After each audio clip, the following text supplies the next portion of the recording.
तो दोस्तों आज हम लोग संगठन में संघर्ष प्रबंध यानी मैनेजिंग कॉन्फ्लिक्ट्स इन ऑर्गेनाइजेशन को देखेंगे।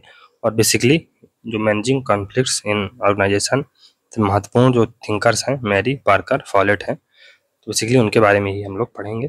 प्रशासनिक चिंतकों में मैरी पार्कर फॉलेट एकमात्र ऐसे चिंतक हैं जिनके बारे में यह कहा जाता है कि उनके विचार समय से पहले के विचार हैं, यानी उन्होंने एक प्रकार से दूरदर्शी प्रवृत्ति का मुजाहरा किया था। अर्थात नेतृत्व, एकीकरण, मेलजोल, समूह भावना तथा मानव संबंधों के क्रम में जो सिद्धांत फॉलेट ने 20वीं सदी के द्वितीय एवं तृतीय दशक में प्रस्तुत किए, प्रबंधन के क्षेत्र में उन्हें 5वें और 6ठे दशक में अपनाया गया। तो इनके जो विचार इन्होंने प्रकट कर दिए थे पहले ही, उन्हें बाद में जाके कहीं जब न्यू पब्लिक एडमिनिस्ट्रेशन आया, इवन जो न्यू पब्लिक मैनेजमेंट आया, तब जाके इनकी चीजों को स्वीकार किया गया। प्रबंधन में भविष्य वक्ता या पैगंबर, प्रोफेट इन मैनेजमेंट के उपनाम से सुप्रसिद्ध फॉलेट का प्रमुख कार्य संबंधों के मनोविज्ञान यानी साइकोलॉजी ऑफ रिलेशनशिप पर केंद्रित रहा। नेतृत्व सत्ता, रचनात्मक संघर्ष या मनमुटाव, एकीकरण, समूह भावना, समन्वय, नियंत्रण, अभिप्रेरणा, संगठनों की नेटवर्किंग तथा मानव संबंधों इत्यादि के संदर्भ में व्यापक सिद्धांत प्रस्तुत करने वाली फॉलेट के लिए डेनियल ए रेन ने कहा है कि ऐतिहासिक अनुक्रम में फॉलेट वैज्ञानिक प्रबंध के दौर का प्रतिनिधित्व करती हैं, जबकि दार्शनिक दृष्टि से वे सामाजिक मानव युग का प्रतिनिधित्व करती हैं। तो अगर ऐतिहासिक यानी हिस्टोरिकली देखा जाए तो हिस्टोरिकली तो वो साइंटिफिक मैनेजमेंट की जो चीजें हैं उसका प्रतिनिधित्व करती हैं, या जब उन्होंने अपने विचार दिए तो उस समय वो दौर किसका था? साइंटिफिक मैनेजमेंट का दौर था। लेकिन साइंटिफिक मैनेजमेंट जिसमें जो महत्वपूर्ण थिंकर हैं टेलर हैं, उनका युग था। लेकिन अगर दार्शनिक फिलॉसफी देखी जाए, उनका आइडिया देखा जाए, तो वो आइडिया उनका सामाजिक मानव, जब सोशल इकोनॉमिक मैन से हम सोशल मैन की तरफ बढ़े, जहाँ पर हम लोगों ने ह्यूमन रिलेशन पर ज़्यादा फोकस स्टार्ट कर दिया, जहाँ पर हम लोगों ने न्यू पब्लिक एडमिनिस्ट्रेशन और न्यू पब्लिक मैनेजमेंट की बातें स्टार्ट कर दी, उसके काल को संदर्भित करती हैं फिलोसॉफिकली। लाइफ स्पेक्ट्रम देख लेते हैं। तो मेरी पार्कर फॉलेट का जन्म 3 सितंबर 1868 को संयुक्त राज्य अमेरिका के मैसाचुसेट्स राज्य की राजधानी बोस्टन के पास क्विंसी नामक स्थान पर एक धनी परिवार में हुआ था। फिर सन 1918 में उनकी कृति द न्यू स्टेट और सन 1924 में क्रिएटिव एक्सपीरियंस के प्रकाशन के पश्चात फॉलेट को अमेरिका में लोकप्रियता तो मिली, इन तत्कालीन अमेरिकी प्रबंध जगत ने उनके विचारों को प्रबंध की मुख्य धारा में नहीं अपनाया। तो यही बात है कि अगर आप समय से आगे की बात करोगे तो जो लोग इतने दूरदर्शी नहीं है वो आपकी बातें कहे ही समझेंगे। मैरी पार्कर फॉलेट की प्रमुख रचनाएं इस प्रकार हैं। पहला, the speaker of the house of representative 1896 में आती है। The new state colon group organisation the solution for popular government 1918 में पुस्तक आती है। ये क्रिएटिव एक्सपीरियंस 1924 में बुक आती है। Dynamic administration colon the collected papers of Mary Parker Follett 1941 में बुक आती है। ये बेसिकली मैरी पार्कर फॉलेट की मृत्यु के बाद हेनरी मेटकाल्फ और लियोन उर्विक ने इसको प्रकाशित किया था। फॉलेट का योगदान तो संगठन की नवशास्त्रीय विचारधारा की समर्थक एवं मानवतावादी चिंतक के रूप में फॉलेट का योगदान अविस्मरणीय है। इन्होंने कंस्ट्रक्टिव कॉन्फ्लिक्ट का कॉन्सेप्ट दिया है, रचनात्मक संघर्ष या मनमुटाव का कॉन्सेप्ट दिया है। तो मैरी पार्कर फॉलेट का मानना है कि संगठन में व्यक्ति कार्य करते हैं, अतः उनमें संघर्ष, मनमुटाव या मतभेद अवश्य होंगे। वे कहते हैं संगठन में संघर्ष स्वाभाविक है, लेकिन उन्हें रचनात्मक भी बनाया जा सकता है। फॉलेट का मत है कि संसाधनों की सीमित उपलब्धता, व्यक्तित्व की भिन्नता, संचार की कमी, अहम की उपस्थिति, उद्देश्यों की भिन्नता तथा परिस्थितिजन्य परिवर्तनों के कारण संगठन में संघर्ष उत्पन्न होता है। फॉलेट जोर देकर कहती हैं कि संघर्ष ना तो अच्छा होता है और ना ही बुरा होता है। यह कोई युद्ध की स्थिति नहीं है, बल्कि यह तो प्रबंधकों को अच्छे या बुरे परिणामों के लिए अवसर प्रदान करता है। तो कॉन्फ्लिक्ट ना तो अच्छा होता है ना बुरा होता है, आप इसे कैटेगराइज नहीं कर सकते हैं। ये युद्ध की स्थिति नहीं है, हाँ या ना वाला सिचुएशन नहीं है, जीरो सम गेम नहीं है। ये प्रबंधकों को अच्छे या बुरे परिणामों के लिए अवसर प्रदान करता है। फॉलेट अगर उन्होंने कॉन्फ्लिक्ट को मैनेज कर लिया तो आगे बढ़ जाएंगे, अगर कॉन्फ्लिक्ट को नहीं मैनेज कर पाए तो कंपनी टूट जाएगी, सामान बिखर जाएंगे और ब्रेकअप हो जाएगा। फॉलेट ने, लेकिन कॉन्फ्लिक्ट तो ह्यूमन नेचर है, हो गई। फॉलेट ने संघर्ष को सकारात्मक या रचनात्मक बनाने की दिशा में प्रयास करने की वकालत करते हुए कहा है कि हम संघर्षों को अपनी इच्छा से टाल नहीं सकते हैं, अतः इन संघर्षों की स्थिति सामने आने पर इनको कोसने, दोषारोपण करने या उनसे बचने की अपेक्षा इनका सकारात्मक उपयोग करने का प्रयास करना चाहिए। संघर्ष समाधान या संघर्षों को रचनात्मक बनाने के लिए फॉलेट ने 3 विधियां बताई हैं। पहला प्रभुत्व, दूसरा समझौता, तीसरा एकीकरण। प्रभुत्व क्या है? प्रभुत्व का अर्थ एक पक्ष द्वारा दूसरे पक्ष पर विजय प्राप्त कर लेना है। यद्यपि संघर्षों के समाधान की यह विधि आसान प्रतीत होती है, तथापि फॉलेट ने इसका पूर्ण समर्थन नहीं किया। इसका कारण यह है कि प्रभुत्व में दबाव, बल प्रयोग, धमकी या दूसरों के हितों पर चोट करते हुए अपने स्वार्थों की पूर्ति की जाती है। अतः पराजित पक्ष सदैव बदला लेने की फिराक में अवसर की प्रतीक्षा करता रहता है। वस्तुतः प्रभुत्व विधि से संघर्ष का समाधान नहीं होता है, बल्कि वह कुछ समय के लिए दब जाता है। इसी क्रम में कहा जाता है कि प्रथम विश्व युद्ध के पश्चात जर्मनी पर दबाव पूर्वक जो शर्तें थोपी गई थी, उन्होंने स्वतः दूसरे विश्व युद्ध को जन्म दिया। तो जर्मनी के ऊपर वर्साय संधि के माध्यम से जो दबाव डाला गया था, उससे क्षणिक रूप से तो जर्मनी को चुप करा लिया गया था, लेकिन उसके अंदर डोमिनेशन आपने स्टैब्लिश कर लिया, लेकिन उसके अंदर बदला लेने की भावना इतनी जोर में थी कि हिटलर जैसे नेता का उदय हो गया। तो डोमिनेशन में आप जैसे हमने मैकियावेली को भी पढ़ा था, तो हमने पढ़ा था कि उसमें मैकियावेली एक जगह कहता है कि आप अपने शत्रु को या तो मारो मत, या तो मारो तो फिर खत्म कर दो उसको जिंदा मत छोड़ो। वो बदला लेने, क्योंकि मनुष्य के अंदर बदला लेने की भावना हमेशा रहेगी, इसलिए इंश्योर करो कि जब व्यक्ति को, दुश्मन को मारो तो इतना मार दो कि दोबारा वो अपने हाथ पैर पर खड़ा ना हो सके। मतलब एक बात है, ऐसा नहीं है कि हम हिंसा का मतलब हिंसा की बात कर रहे हैं, मतलब कहने की बात है, मैकियावेली का संदर्भ लिया है कि अगर इस प्रकार इंटेंसिटी का उपयोग करो, शक्ति का उपयोग करो कि फिर आप अपने दुश्मन को बचाओ मत। क्यों? क्योंकि अगर बचा रहेगा तो कहीं ना कहीं उसके अंदर भावना रहेगी बदला लेने की, और कहीं ना कहीं आपका आगे चल के नुकसान करेगा। समझौता, तो इस विधि में दोनों पक्ष अपनी अपनी मांगों के कुछ हिस्से को त्याग करते हुए, अर्थात थोड़ा झुकते हुए, किसी एक मध्य बिंदु पर अनिच्छा पूर्वक सहमत हो जाते हैं। जैसे भारत ने एक प्रकार से 1972 में जो संधि समझौता किया था पाकिस्तान के साथ, तो कंप्रोमाइज किया दोनों ने, पाकिस्तान को कुछ बातें माननी पड़ी। हालांकि भारत तो विनिंग पोजीशन में था, भारत को नहीं मानना चाहिए, लेकिन ठीक है, भारत ने माना। तो ये होता है। इसको मोर प्रिसाइज आप 1960 का जो सिंधु जल समझौता है उसको ले सकते हैं, जहाँ पर भारत ने कुछ 3 नदियों का पानी छोड़ा, पाकिस्तान को दिया, तो ये समझौता था बेसिकली। तो निश्चित रूप से यह विधि प्रभुत्व से अच्छी है, किंतु इसकी कमी यह है कि इसमें दोनों पक्ष की मांगें पूरी नहीं होती। अतः मांगों का त्यागा हुआ या अपूर्ण अंश अवसर आने पर उभर कर सामने आता है तथा नए संघर्ष को जन्म देता है। समझौते मजबूरी में किए जाते हैं, अतः इनसे भी अल्पकालिक समाधान होता है। तो मजबूरी में तो आप समझौते कर लेंगे, लेकिन जब आपको मौका मिलेगा तो आप संधि तोड़ देंगे। कौटिल्य क्या कहता है कि जब आप समझ जाएं कि हम चारों तरफ से घिरे हुए हैं तो आप शांत बैठिए, आसन, न्यूट्रलिटी। लेकिन जैसे ही आप अपनी शक्ति को बढ़ता हुआ देखें, संधि विग्रह कर दीजिए, संधि तोड़ दीजिए।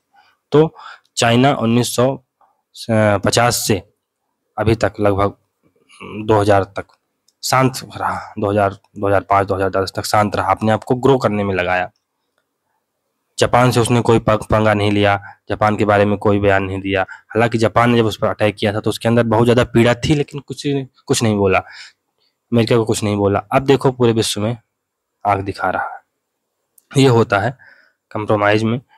एकीकरण, इंटीग्रेशन, तो संघर्षों के समाधान की इस विधि को सर्वश्रेष्ठ मानते हुए फॉलेट ने बताया कि इस विधि में किसी ऐसे नए समाधान या विकल्प की खोज की जाती है जिससे कि दोनों पक्षों की मांगें पूरी हो जाएं। एकीकरण विधि किसी नए व्यवहार के द्वारा दोनों पक्षों को पूर्ण संतुष्टि प्रदान करने का प्रयास करता है, जो संघर्ष को सदैव के लिए समाप्त कर देता है। एकीकरण के क्रम में फॉलेट ने 3 चरणों की व्याख्या की है। प्रथम चरण, दोनों पक्षों की अपनी मांगें तथा उनसे संबंधित समस्त बातें स्पष्ट रूप से पहचान लेनी चाहिए, अर्थात मतभेदों तथा विरोध का स्पष्ट खुलासा हो जाना चाहिए। दूसरा चरण है संघर्ष या मतभेद को एक संपूर्ण इकाई मानते हुए उसे उपखंडों या कुछ भागों में विभाजित कर लेना चाहिए। इससे हमें कुछ मांगों तथा गौण मांगों समस्याओं का ज्ञान हो जाता है। तृतीय चरण, तो प्रतीकों का सही अर्थ तथा पूर्वानुमान जाना चाहिए, अर्थात दोनों पक्षों को एक दूसरे के प्रत्युत्तर तथा प्रतिक्रियाओं या एकीकरण से उत्पन्न होने वाले प्रभावों को समझना चाहिए। यहाँ फॉलेट कहती हैं कि वृत्तीय व्यवहार यानी सर्कुलर बिहेवियर एकीकरण का आधार है, अर्थात मैं आपसे अकेले कभी नहीं लड़ सकती, बल्कि मैं तथा आप मिलकर लड़ते हैं। तो मैं आपसे अकेले नहीं लड़ूंगी, मैं आप मिलकर लड़ेंगे। तो मोदी जी क्या कहते हैं पाकिस्तान को कि आइए हम दोनों साथ मिलकर गरीबी से लड़ें, भुखमरी से लड़ें, हम एक दूसरे से न लड़ें, हम हिंदू मुस्लिम एक साथ होकर गरीबी से लड़ें, भुखमरी से लड़ें। ये बात है, एक दूसरे से लड़ना जरूरी नहीं। दूसरे शब्दों में कहें तो प्रत्येक व्यक्ति दूसरे व्यक्ति के व्यवहार से प्रभावित है और वह दूसरों को प्रभावित भी कर सकता है। इस संदर्भ में एकीकरण भी वृत्ति चक्रीय होना चाहिए। एकीकरण के माध्यम से संघर्ष या मतभेद निवारण के क्रम में फॉलेट एक उदाहरण देती हैं। एक बार मैं हार्वर्ड पुस्तकालय में एक छोटे से कमरे में थी। वहां उपस्थित एक व्यक्ति उस कमरे की खिड़की खोलना चाहता था, जबकि मैं नहीं चाहती थी कि खिड़की खोली जाए तथा उत्तरी हवाएं मेरी ओर आएं। हमने अगले कमरे की खिड़की खोल दी, जहां कोई भी नहीं था। वस्तुतः यह कोई समझौता नहीं था, क्योंकि इससे हम दोनों की ही इच्छाओं में कमी नहीं करनी पड़ी तथा हम दोनों ने वह प्राप्त कर लिया जो हम चाहते हैं। मैं एक बंद कमरा चाहती थी, जबकि वह व्यक्ति केवल थोड़ी हवा या प्रकाश चाहता था। कोई विशिष्ट खिड़की ही खोली जाए ऐसी इच्छा उसकी भी नहीं थी। तो बेसिकली एक बार मेरी पार्कर फॉलेट फंस गई थी और वो नहीं चाहती थी कि खिड़की खोली जाए, क्योंकि हवाएं आ रही थी और दूसरा व्यक्ति था खिड़की खोलने पर अड़ा हुआ था। तो उन्होंने दूसरी दरवाजे या दूसरे कमरे की खिड़की खोल दी, जिससे कि प्रकाश थोड़ा बहुत आने लगा। इस कमरे में भी कुछ ऐसा सिस्टम रहा होगा उस कमरे का। तो बेसिकली दोनों की इच्छाएं नहीं दबी, लेकिन दोनों की इच्छाएं पूरी भी हो गई। बात ये वस्तु एकीकरण ऐसी उच्च स्तर की समझ, गहन बोध क्षमता, श्रेष्ठ खोजी प्रवृत्ति, विवेक तथा कुशल कल्पनाशीलता की अवधारणा है या आवश्यकता होती है। वे कहती हैं कि जब दो व्यक्ति एक ही महिला से विवाह करना चाहें तो एकीकरण नहीं हो सकता। जब दो व्यक्ति एक ही महिला से विवाह करना चाहें, इन द सेंस कि अगर दो व्यक्ति किसी एक ही गोल को अचीव करना चाहते हैं, तो एकीकरण कहाँ से होगा? कॉन्फ्लिक्ट तो होगा ही दोनों में। संघर्षों या मनमुटावों के समाधान के लिए फॉलेट ने चौथी विधि भीड़ नियंत्रण, क्राउड मैनिपुलेशन के रूप में बताई है। इस विधि में मूल रूप से मार्मिक अपीलें करके मतभेदों को ऊपरी तौर पर मिटाने का प्रयास किया जाता है, यथास्थिति बनाए रखते हुए। यदि मतभेद या संघर्ष आगे न बढ़े तो भी एक उपलब्धि मानी जा सकती है। लॉ ऑफ गिविंग ऑर्डर्स, आदेश देने का नियम। तो इसे स्थिति का नियम या लॉ ऑफ सिचुएशन तथा अमेरिकी प्रबंध साहित्य में स्थिति का विज्ञान, साइंस ऑफ सिचुएशन भी कहा जाता है। फॉलेट द्वारा प्रतिपादित स्थिति का नियम इस मान्यता पर आधारित है कि प्रबंधकों एवं कार्मिकों को स्थिति के समस्त घटकों का अध्ययन करके तथ्यों के अनुरूप निर्णय लेना चाहिए। अर्थात एक व्यक्ति दूसरे व्यक्ति को आदेश नहीं दे, बल्कि स्थिति को देखकर स्वतः ही स्थिति से आदेश प्राप्त कर लेना चाहिए। तो ऐसा नहीं है कि अब जैसे मान लो आपके कमरे में पानी भरा रहा है, तो आप अपनी मम्मी से नहीं पूछने जाएंगे मम्मी पानी कमरे में आ रहा है तो क्या हम दरवाजा बंद कर लें या इसे बाहर फेंक दें। आप स्वयं से निर्णय लेना यार कि यार पानी आ रहा है तो उसको बाहर करो, या कि कोई अवांछनीय चीज आ रही है आपके कमरे में तो उसको बाहर करो। ये बात है, तो स्वयं से आप निर्णय लेने की कैपेसिटी डेवलप करो।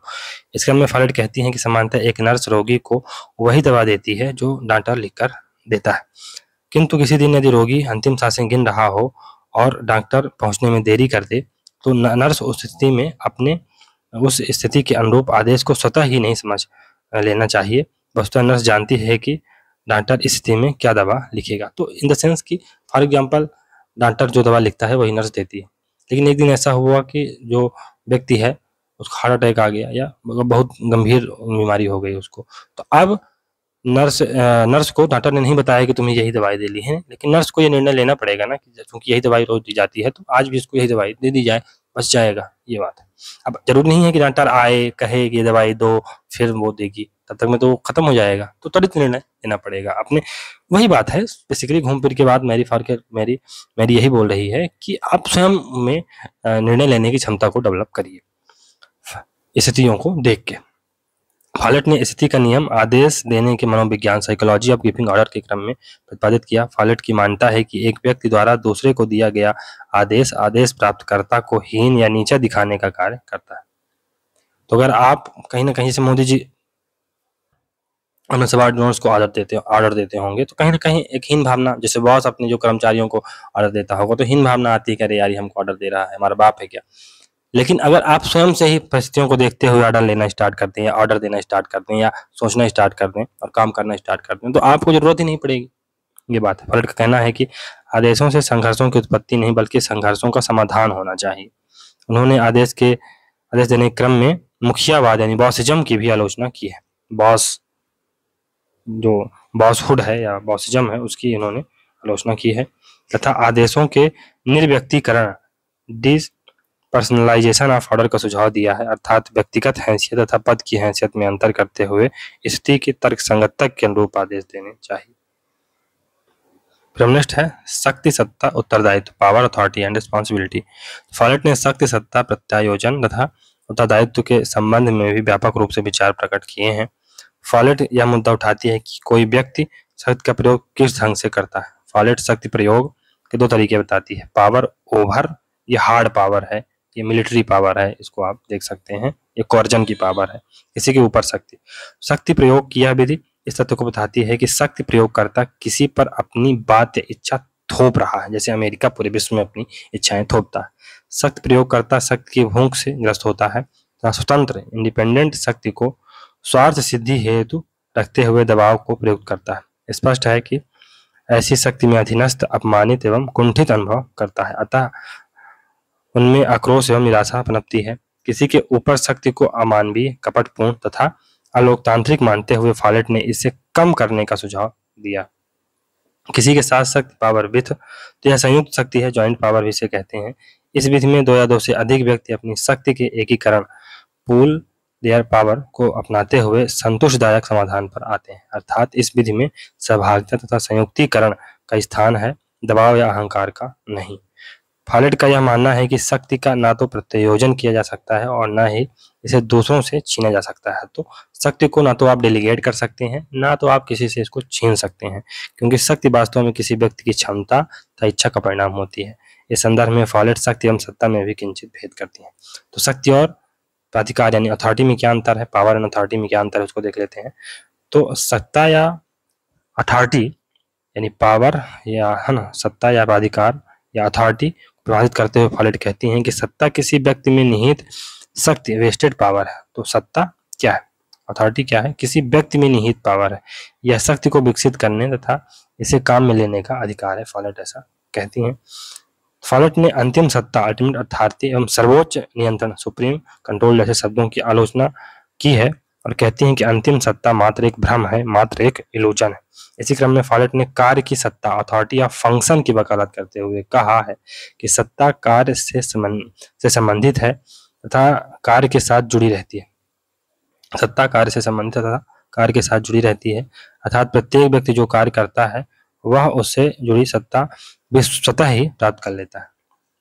नेतृत्व यानी लीडरशिप, तो नेतृत्व यानी लीडरशिप, नेतृत्व को एक वृत्ताकार घूमने वाली प्रक्रिया या सर्कुलर प्रोसेस, सर्कुलर रिस्पॉन्स बताने वाली मेरी पार्कर फॉलेट ने अपनी पुस्तक द न्यू स्टेट में लिखती हैं कि जब हमें इस बात पर कम बल देना चाहिए कि नेता अपने समूह को प्रभावित करता है, बल्कि क्या कहती हैं वो, कि अब हमें इस बात पर कम बल देना चाहिए कि नेता अपने समूह को प्रभावित करता है, बल्कि अब इस दिशा में सोचना चाहिए कि नेता को समूह प्रभावित करता है। एक दूसरे को प्रभावित करने की यह प्रक्रिया दोनों ओर से चलती है।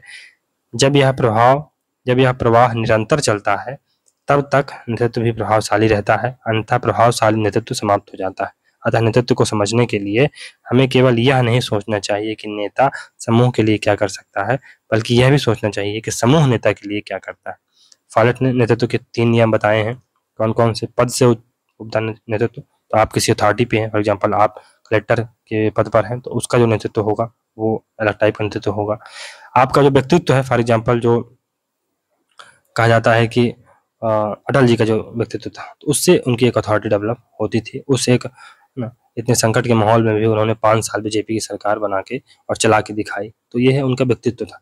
उससे लोगों ने उसके नेतृत्व को स्वीकार किया। कार्य से उपजा नेतृत्व, जब आप लीडिंग फ्रॉम द फ्रंट करते हैं, जो कैप्टन होता है टीम का, जब वो स्वयं रन बनाता है, तो ये लीडिंग फ्रॉम द फ्रंट होता है। आपके कार्य से नेतृत्व पैदा होता है। नेतृत्व के कार्यों को स्पष्ट करते हुए फॉलेट ने 3 मुख्य कार्य बताए हैं। पहला समन्वय करना, दूसरा उद्देश्यों का निर्धारण करना और तीसरा पूर्वानुमान लगाना। सभी नेता जन्मजात नहीं होते हैं, बल्कि नेता तैयार किए जाते हैं। तो all leaders are not born, some are made. इस मान्यता के समर्थक फॉलेट ने बहु नेतृत्व, मल्टीपल लीडरशिप तथा छोटे नेताओं, लेसर लीडर्स की कल्पना की है। वे कहते हैं कि संगठन में एक नहीं बल्कि कई अरस्तु यानी कई लीडर्स होने चाहिए। जैसा कि जब 1947 से भारत को आज़ादी मिली तो न केवल नेहरू जी भले प्रधानमंत्री थे, लेकिन उसके साथ साथ सरदार पटेल भी अच्छे पोजीशन में थे और सरकार को कमांड कर रहे थे। एक नेतृत्व नहीं होना चाहिए बल्कि बहुत सारे नेतृत्व होने चाहिए, जिससे कि जो डिसीजन है अच्छे से लिए जा सकें। चलिए दोस्तों, यहाँ से हमारा ये चैप्टर समाप्त होता है। मिलते हैं अगले वीडियो में। तो अगर आपको ये सीरीज अच्छी लग रही है तो वीडियो को लाइक करें, चैनल को सब्सक्राइब करें और ज़्यादा से ज़्यादा शेयर करने का प्रयास करें। चलिए मिलते हैं अगली वीडियो में, तो तब तक के लिए good bye. Thank you very much for discussion.